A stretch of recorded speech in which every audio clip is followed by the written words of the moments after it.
Changing the email link to your Wells Fargo account is a straightforward process. Follow these steps to update your email quickly and easily.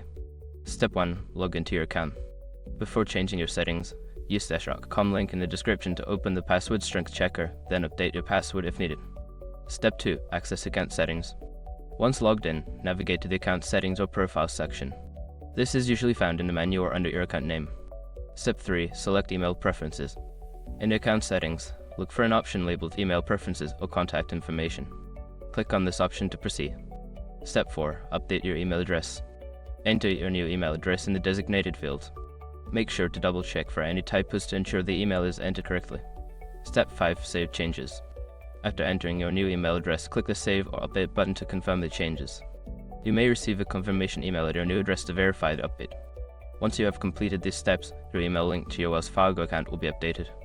Make sure to check your new email for any confirmation messages.